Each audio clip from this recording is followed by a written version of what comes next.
Week 4 of BeamNG Monster Jam continues on as the Central Division drivers head to the Mercedes-Benz Superdome in New Orleans, Louisiana. It's a massive stadium out here with massive jumps. These drivers are going to be able to go big here tonight in Louisiana. Can someone get their second event winner of the season, or will someone new win and try and get their way closer to the World Finals? BeamNG Monster Jam for New Orleans is next. It's about that time, so put it up, let's get it on. Made it this far, time to show the world who's number one. Pull it up to the line, let's do it. Anything in my way, I'm running through it. I watch the lights and my hands are sweaty. I hear the people screaming, so you better get ready. Cause when it drops, I'ma take the shot, rock the spot, make it hot. Cause it's about that time. It's about that. It's about that. It's been a long time. It's about that time. It's about that. Cause it's about that. It's been a long time. It's about that time. It's about that time. It's been a long time. Yeah, it's about that time. It's about that. It's about that time. It's been a long time.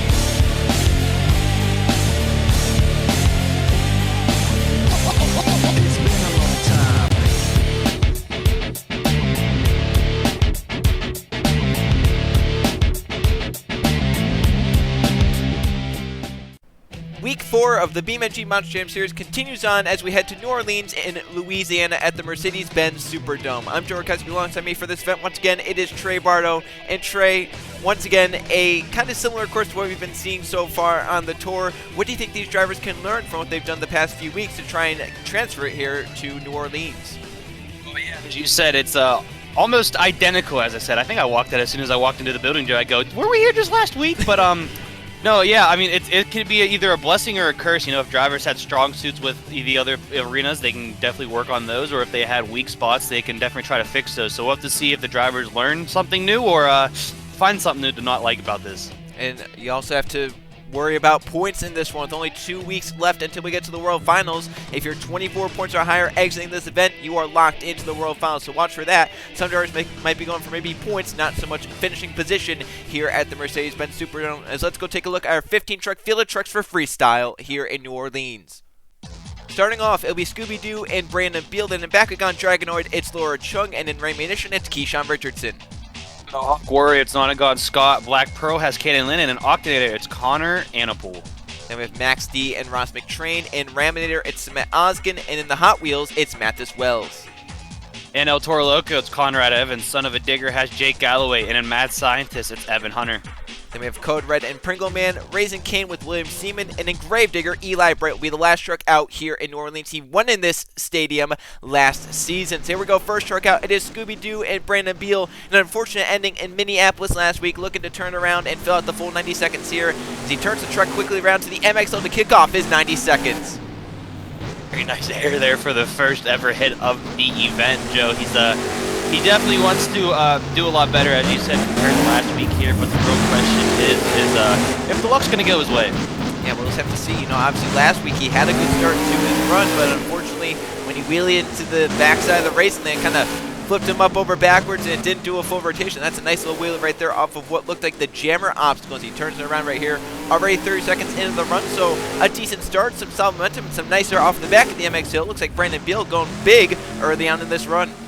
Yeah, he can definitely hold it out for the final 50 seconds. As you see, he's going to be the first truck to put it into some donuts while being the first truck out. So that's always a good thing to see. But if he can do it for these final 45 seconds, Joe, it's definitely going to be a very big upside from his last week's run, and could definitely even be a solid points run here for put him in the first.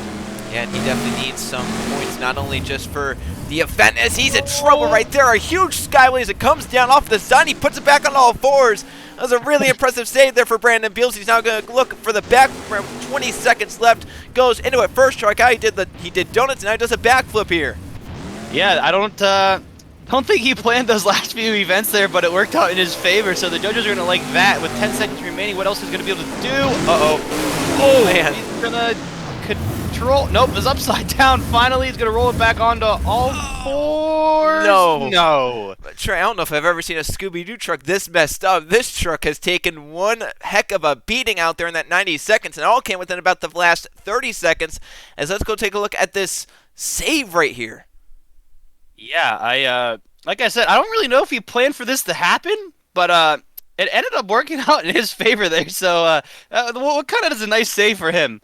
And then right here, he turns around, goes to a backflip, then right after that save, and then this final hit, it looked like he just knew he was in the final 10 or so seconds and decided to gun it, hoping for the best. Landed hard in the rear, which put him up onto the pod, and he stays in the gas and falls off the pod onto his lid, almost back onto the front tires, and then rolls back around to the other two tires, and it almost comes back on all fours. So close. There's just a little bit more momentum into that flip. He will come back on all fours. Unfortunately, it's on his lid, and a solid start to the run. Scooby-Doo gets a 20, so Brandon Beal, a solid run to kick us off for freestyling here in New Orleans. We'll see where that puts him as trucks go up. But next out, we know how crazy Laura Chung and Bakugan Dragonoid can be. We'll see what she can do if she can try and fill out her 90 seconds. She's been kind of cursed this season, Trey.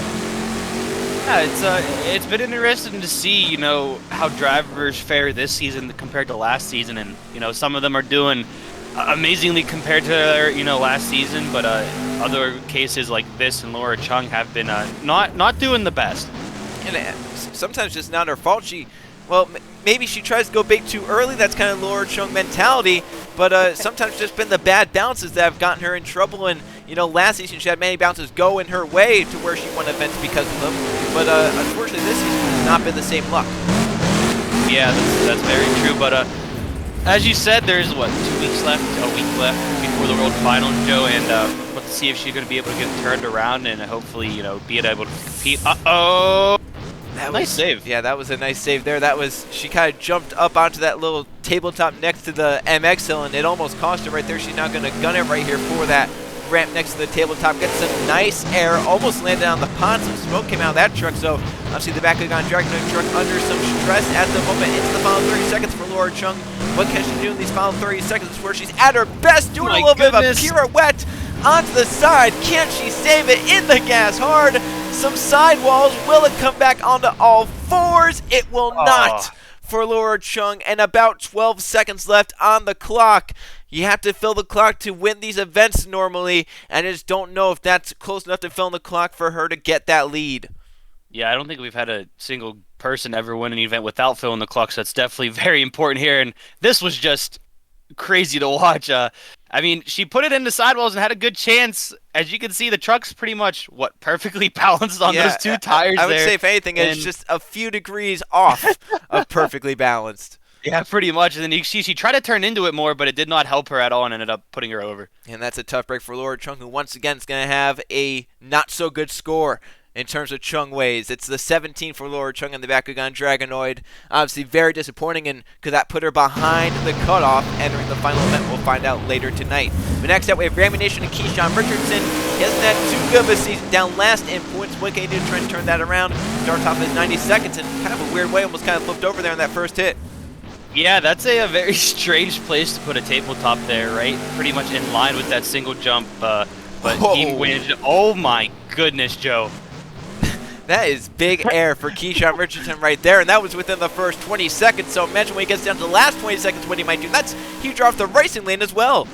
That's, yeah, I don't think he's playing around this week at all. He definitely wants to not be the third truck out for next week's event.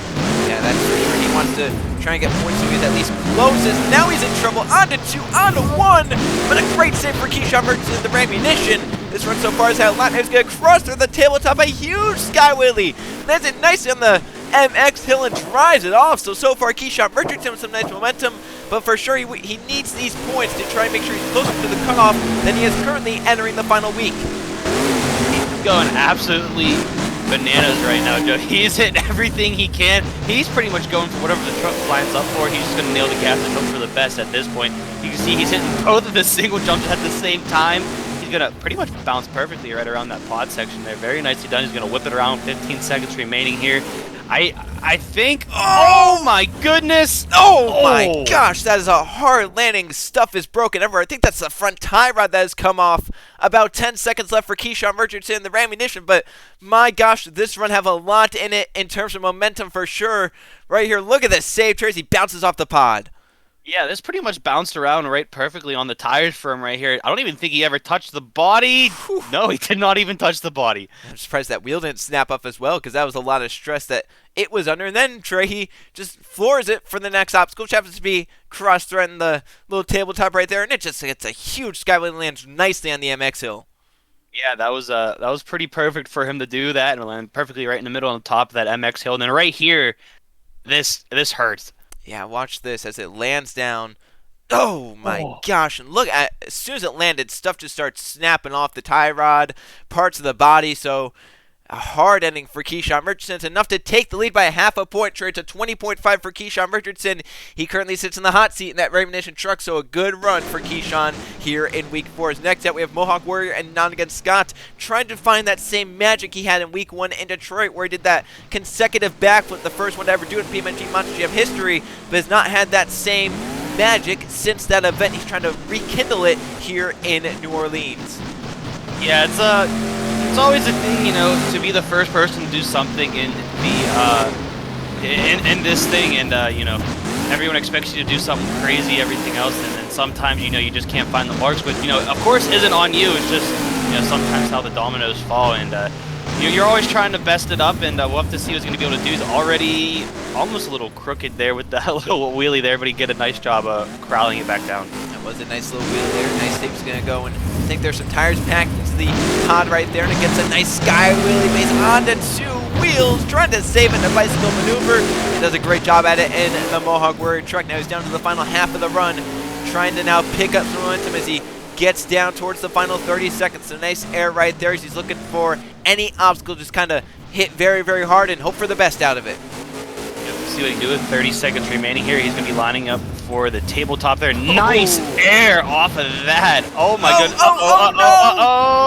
Oh, no, he's hard in the dumpsters down the other end. 20 seconds left for Nonigan Scott in the Mohawk Warrior, and obviously with Bakugan Dragonoid leaving about a dozen seconds left on the clock and only getting a 17, you can't see this getting any higher than something like maybe a 16 or a 17. I can see it getting higher than that either. Look at the air off of this, though, and then the bounce he took right there. Did he break something on the back of the truck? I think he snapped something in the back, and look at this. He is just hard in the gas trying to save it, and oh, yeah, he just put it hard into the dumpsters down there trying to save it. Obviously, a very dangerous situation, but he tried everything he could in the Mohawk Warrior. It's going to be a 15.5 for Nonigan Scott. Obviously disappointing. Already was not doing too well in points, and this is only going to add to those woes he's been having so far this season. Next out, another driver who's having some woes. Caden Lynn in the Black Pearl, looking for a good freeze run, trying to get something in this season to try and get himself above the cut line. Starts off his 90 seconds with some nice air over the pot and turn around looking for his next hit. It looks like it might be towards maybe one of these obstacles. Looks like it's a car stack and gets a nice sky wheel off that, but I think he saw what happened with Mohawk Warrior and didn't want to risk it.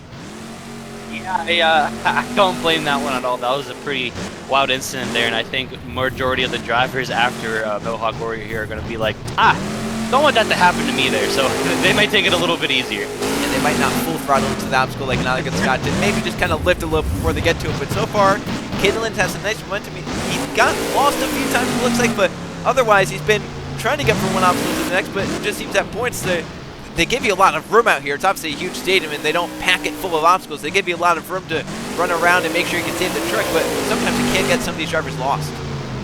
Yeah, that is very true. You know, it's that mixture of, oh, that was a nice slap with the, uh-oh. Joe, single jump almost got another person. It did, but luckily, Caden was able to save it and keep it on going. He's now into the final 30 seconds track. Wow, look at the air off that. Lands it perfectly on top of the pod section there. Didn't even have a bounce he landed that thing so stupid. That was really satisfying there to watch. That was satisfying, especially satisfying for the driver in the truck who didn't really feel any pain for that landing. But now down to the final 10 seconds, need something big for sure in this Black Pearl truck to try and challenge Keyshawn Richardson. Some nice air towards the car stack. He's in trouble. Onto his lid, onto the gas. Will it come back on all fours? It will! Save! And he's parked it nicely on the ramp, and that will end out the 90 seconds. And Trey, we might have a challenge for the lead. Keyshawn Richardson might be getting out of that hot seat after this run. I would start to be shaken if I was Keyshawn. Look at this. I mean, like I said, again, that single jump is in a really weird spot. They'd be lined up right with that tabletop. And then I think this truck barely even got onto the wheels for him to even attempt it. I think the body was still touching the ground when he hit the gas. I think so, and somehow, some way, it just came back onto all fours, parked it nicely on the ramp, and we'll see what the scores are for Caden Lynn in the Black Pearl. Is it enough as they come in? It's a 21.5 that will take over the lead for Caden Lynn in the Black Pearl by a single point over Keyshawn Richardson. So it's currently Black Pearl in the hot seat. We'll see if he can try and hold it. As next up, we have Connor Annapol in the Octanator truck coming out. He's gonna whip it around here. Oh my goodness. I've never seen a truck turn around that fast. That was something. Then he's gonna air it out on that racing lane. I think that's easily the highest we've seen a truck go off that racing lane so far tonight. They've built up those racing lanes well the past few weeks in the Central Division. Guns it for the back, and the MX don't get some huge air off it. So Connor Anapol is not playing around this Octanator truck. He wants to go big from the get-go all the way to when the clock hits 0. He's definitely not playing around this time, Joe. Oh, a little sideways off it, but he's gonna control the truck nicely in the air there, put it right back down to all fours. Got a little bit of slappily out of it. I don't know if the judge is gonna count it though. He's gonna whip that thing around there. He's pretty much drifting around this track at this moment. Nice air off the pod section as well. He's gonna tap it down. Watch out for the tabletop. Ooh, Oh my gosh. no! Oh, there it is. That was a hard landing, but that was a nice save right there in the Octanator truck. That could have been very, very dangerous. Now to the second half of the run, and so far, Connor Anapol's had some great air, great momentum, great tricks. He's on to towards the barriers, but somehow he's able to turn away, but keep it on all fours at the same time. Yeah, I bet you that person in the excavator there got a little nervous there, sawing that truck come towards him. Uh-oh! No! Oh! Can he save it? The tentacle is off, and it looks like it's going to park onto the 2 tires. There it is. That's always a cool way to finish out your run, I suppose. It is, but I think he wishes it was at 0 seconds instead of 22 seconds left. Unfortunately for Connor Anapol, he left some time on the clock. Yeah, again, I've seen a couple of with his hits, you know, as soon as he hits the jump, the truck pretty much goes to its side, so I'm not sure what was that about, but this time it ended up ending his run pretty early. It's going to be a 14.5. I think right now, Trey, that is last place of the trucks that have gone out. That is very unfortunate for Connor Anapol, who finds himself below the cut line as is. But next out, we have Maxie Ross McTrain. He obviously has to be frustrated with how his event went in Minneapolis. Didn't have a good result. He's out basically mid-pack. We'll see what he can do in this gold Maxie to try and relive some of the magic he had in week 2 in Indianapolis. You know, Joe, it's a Max D truck, so there's always something, you know, definitely a chance for something just to go crazy, and we'll have to see if it's going to happen this time around. But that was a nice landing on the backside of that pod section there. He's going to loop it around here and maybe head for the racing lane. He is, and some nice air off of it as well.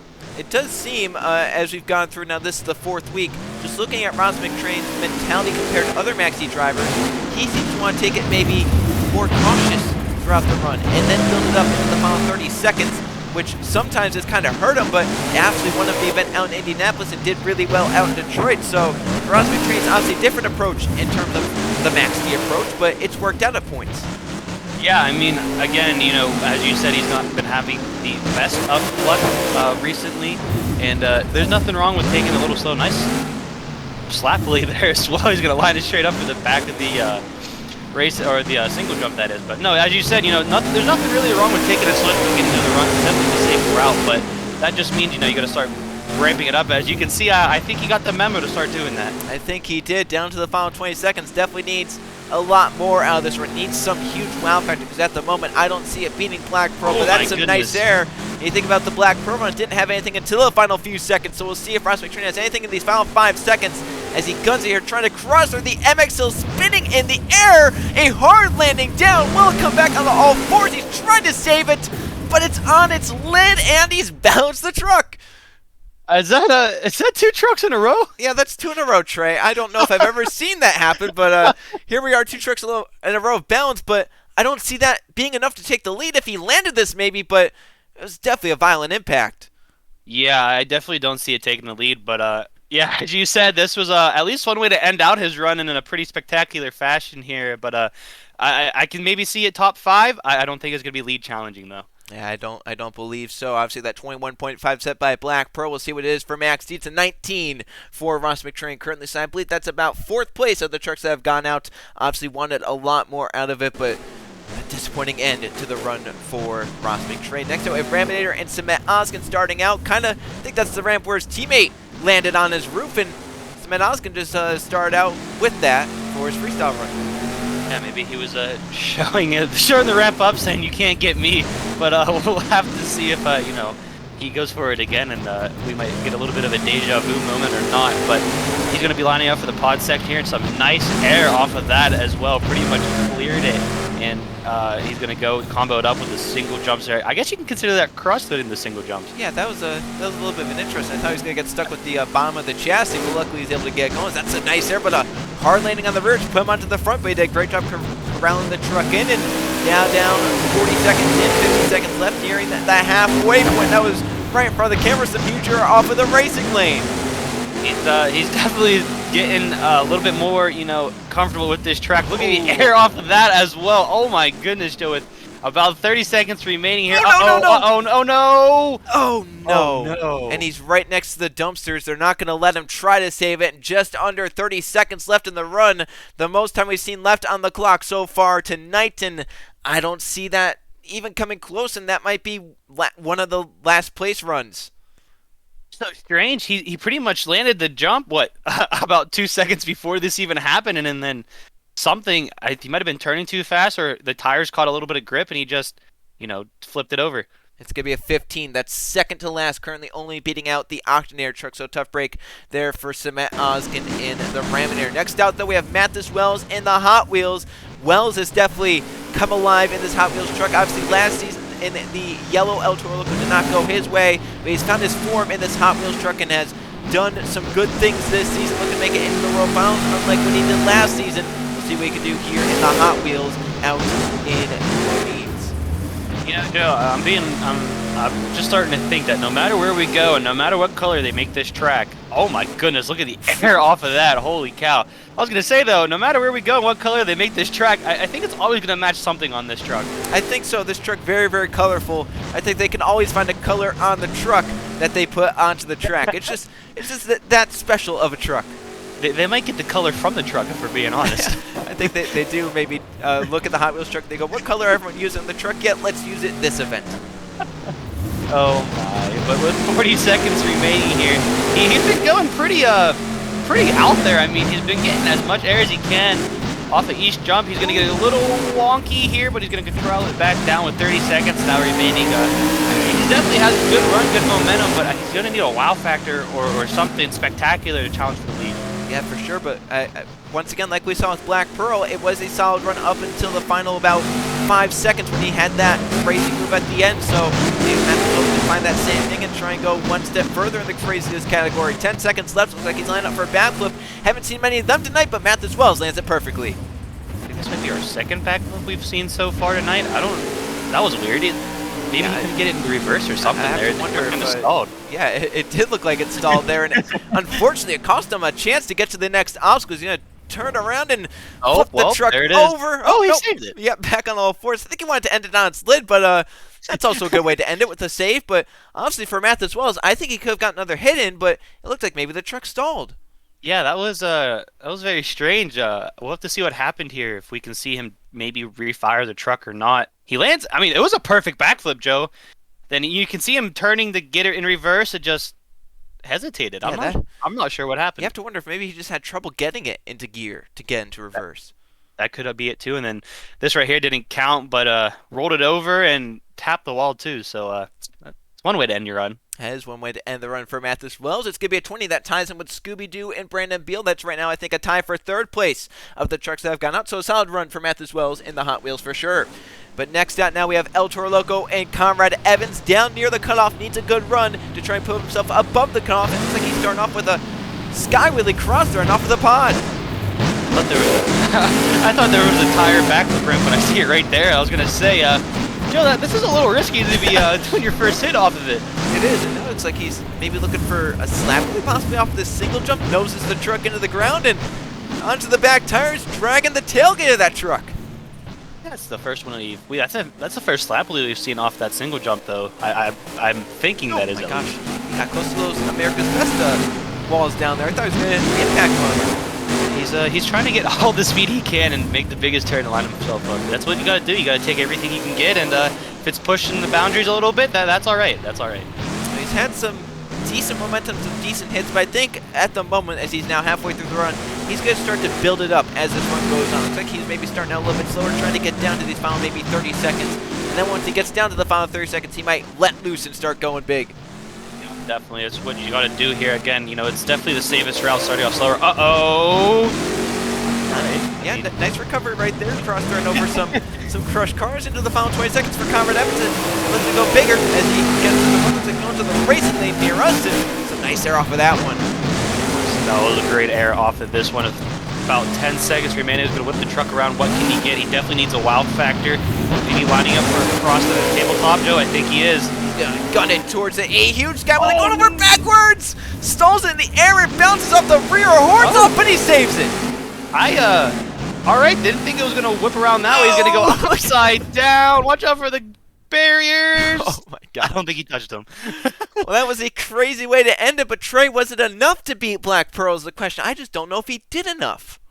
I don't think he did enough. I mean, he had nice momentum. He had that wow factor at the end, but it's, the other jumps that he did as well within the freestyle. I don't think there are what Black Pearl did, and I'll be interested to see what the judges think though. But that was a very unique save. I'm surprised the truck bounced as much on the back of the truck as it did. Yeah, I'm surprised it didn't just dig into the dirt and end up on its lid right there. That could have been bad if he kept going over the wrong way, as it ends up on its lid after time expires. Let's see what the scores are for the El Toro Loco truck.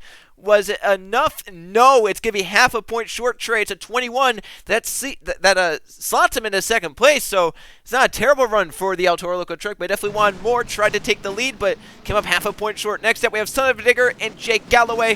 What can Jake do? Week 1 winner in Detroit, a track which saw a lot of drivers flip over early. This track has seen kind of the same mentality. Trucks going over early. Can Jake Galloway use that same technical skill he has that he did in Detroit to win the event, to win it here?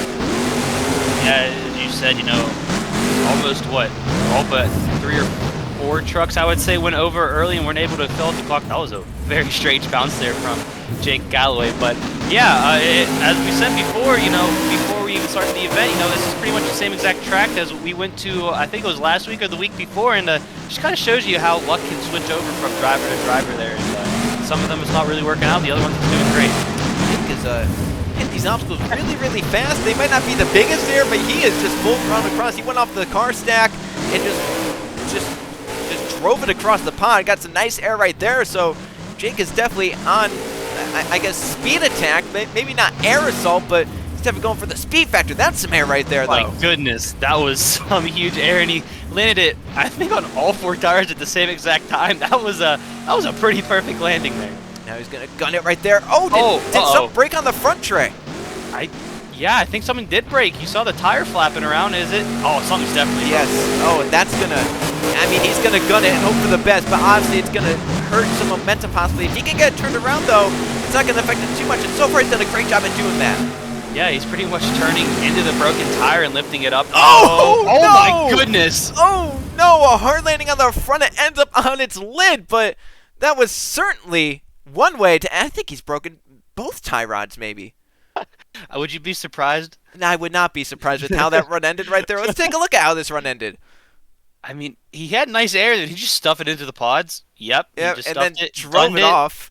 Yep, and then I thought I was going to do a corkscrew in the air, Joe, if I'm being honest with you. Yeah, he almost had it landed. Unfortunately, landed too hard to the front and just kind of sent him over. Wasn't enough to beat Black Pearl. The judges are going to tell us in a few seconds. We'll see what the scores are as they come down. It's a 23 for Jake Galloway and Son-uva. So, Trey, Jake Galloway takes over the freestyle lead. Looking to be the first driver this season to win 2 events in the same division. As next out, it's Evan Hunter and Mad Scientist. Lining up first. No, he's not. He's going to go straight into it here, and that's some nice air off of that. Weirdly, I would consider that a weirdly placed jump there. There's not a lot of room to line up for it, so considering he hit it and cleared the pod section, I'm going to consider that a success. I have to wonder if that's why he maybe went to it first, because otherwise when you have momentum, it's going to be pretty much impossible to hit that. That's very true. I'll give you that one, so might as well get the hard one out of the way first. Well, he just flew across the floor. There, he's going to just drive it straight to the wall. He was going so fast. Now he guns for the single jump, gets some nice air, and hits it right next to that little that little tabletop jump right there. Well, you got to think about it. He just saw Jake Galloway's run, and Jake pretty much went full throttle at every single jump and kept the speed up. So he might be trying to do the same thing here. That considering Jake just took the lead, so if it's not broke, don't fix it. I guess so. Halfway through the run for Evan Hunter, and he's going to air it out towards the pod, landed nicely on, and get a little bit of a wheelie offense. That was a unique move for Evan Hunter, and definitely is carrying about the same momentum as Jake Galloway did in Son-uva. And if he can try and get some bigger moves in as well, he can possibly try and take the lead. I mean, if it works, it works. That was a weird landing there. The truck pretty much turned right in the air. This man is whipping this truck around this field. It is absolutely amazing just to watch this right now. That was a nice cross. Oh, no, he's in trouble, though. Bounces around hard. Can he try and save it? He never had a chance, Trey. It was on its lid, about 10 seconds left. Was it enough is the question. I know he didn't fill the clock, but I just don't know. I don't think it was, if I'm going to be honest with you. I mean, he definitely had the momentum and everything going for him in his favor here, but this hit just kind of killed it. And as you said, he never really had a chance to save it. It flipped over upside down here. His tire hit there. He still can't do anything yet. Still can't. And then the top of the truck dug in there, and it did not have enough momentum to flip it over. And that is a shame for Evan Hunter. If he had a chance to save that, who knows what the score could have been. It's only going to be a 20 for Mad Scientist. So that puts him, I think, into a three-way tie with Scooby-Doo and Hot Wheels. But now just 3 trucks left, and Son-uva Digger sits on top looking for his second event win. Can Code Red and Pringle Man do anything here? As he's going to try and start his 90 seconds in a big way, it looks like. For the tabletop summit, nice air off of that. I don't think there's any better way to start off your run with some huge air. I guess so, and now he's flipping around right here to the pond. Gonna get some nice air off of that as well. Getting towards that tabletop, launching it hard, cartwheeling in the air, but it comes back on all 4s. That's all right, cool for your second hit. I mean, I guess it works. I guess so. Why not? He's gonna gun it for the MX. Still some nice air off of that. Oh my gosh! Landed it hard, up over backwards, but on its roof, and not a chance to save it. It was a crazy one. It was a crazy run while it lasted, but it was only about 30 seconds long, Trey. That hurt me. And I'm in a booth. Well, let's see the interesting cartwheel here. Dug that front tire to the ground, just flung the truck over, and fortunately it came back on all 4s, but unfortunately his next hit, he's definitely going to be feeling tomorrow and maybe the rest of the week. Yeah, I wouldn't be surprised if he, doesn't get out of his bed tomorrow. Look at the hood's out of this arena, Joe. The hood's gone. It's out of the park, Trey. It is out of the park, and unfortunately, it doesn't come back onto all 4s for Pringle Man and Code Red. And with only 30 seconds complete, it can only be an 11 for that truck. There was obviously, a third of the run was only completed right there. So that's right now last place of any of the trucks that have gone up. And now 2 trucks left. This man had a breakout freestyle last week in Minneapolis. William Seaman and Raising Cane now sits above the cut line, looking to keep it above there. He starts at the 90 seconds over the crush cars. I think that's the first truck we've seen start with over the crush cars there. It's a nice, easy way to get into your freestyle run. So he's going to be another driver. I think that's going to start off his run a little slow and build it up as he goes through. Yeah, he's definitely trying to just make it through the run, it looks like. But, last week obviously he had some crazy moves throughout, and once those crazy moves happened, that's when he started to go big. So if something like that happens here this week, if he has a crazy move, ends up putting it back on all 4s, maybe he'll do the same thing he did last week and just start going crazy. He's to the back of the MX hill and gets a little sky with outfit, kind of carries that wheelie down the ramp. Yeah, that was I like that one. That's always a nice move to see, driver hitting the back of the MX hill and carrying the wheelie down the ramp perfectly. That's some nice air off of the racing lane there. So he might be starting to pick it up a little bit here, Joe. Yeah, I mean, he's into the second half of the run now, so I think that's when some of these drivers basically go, all right, it's time to go. He's just going to, we said no one maybe do that middle of the run, go off the pod that way, but he did. Now into the final 30 seconds for William Seaman, trying to pick it up even more and go even crazier to try and beat out Son-uva Digger and Jake Galloway. Hard landing on the side, but keeps it going. 20 seconds left, Trey. Yeah, that might be something with the ramp that I'm starting to think now, because that's a couple of trucks we've seen hit the MX hill a little bit crooked there. That was a weird. I guess you can consider that a skipping combination. Oh no! Oh no! He's in the wall. Oh no! Oh. Yeah, no, he's in the wall. They weren't going to let him try and save that. The clock does tick down to 0 for William Seaman, but obviously not the ending he wanted, and probably not the run he wanted either. That's the second or third truck we've seen end their run in that little corner over there. Yeah. The truck almost flipped back over, but I don't think they would have let him continue going considering the things right there. Oh, that's why I didn't do it, because of the stands. Yeah, the stands and the dumpster were both there, unfortunately, for Seaman. It's going to be an 18, so that's going to be about mid-pack, I would believe, in these trucks that have gone out. But now, Trey, there's just one left, and we know Jake and Eli are friends, and I'm sure Eli Brighton Gravedigger would love nothing more than to beat his friend for an event win here in New Orleans. You remember what he did last week, Joe? Yeah, I can't forget that. I don't think anyone's ever going to forget that, Trey. That was amazing what he did. He's hoping that maybe the ride's a little bit easier this week. Does he want it to be easier, though, is the real question. I mean, it's Eli Bright now, Joe. Come on. Well, remember last season, he won in this stadium at New Orleans, and he did a forward momentum backward Trey for his first hit. That's oh my goodness, a big hit right there. Was... Last season, he did the forward momentum backward on his first hit, broke something in the rear, whatever it be, shocks or whatever. That's some huge off the racing lane. And then he ended the run. Oh my god, he ended his 90 seconds on his What's roof. that? But no, yeah, I mean, you know, pretty much he can sum it up with Eli Bright's gonna either, again, make sure the truck's not running by the end of it, or he's gonna win it. So we'll have to see what the outcome's gonna be this time around. Look at the air off the back of the MX Hill. I mean, I think if he can keep up this craziness and momentum he's had so far, Jake Galloway might you know, have to leave his seat up there. Backflip for Eli Bright, completes it nicely, down to the final 20 seconds in the Gravedigger.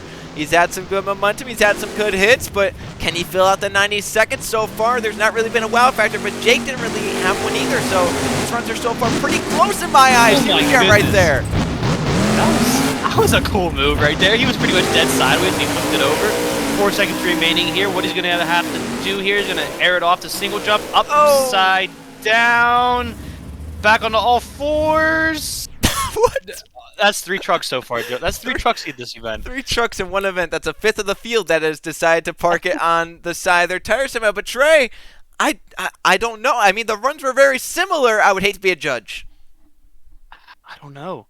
I'm gonna, you know what, Joe? I'm gonna take a guess right now, and I'm gonna say it did not. It's not gonna take the win. Do you think the reason it won't take the win is maybe because he went out after Son-uva Digger and didn't one up it?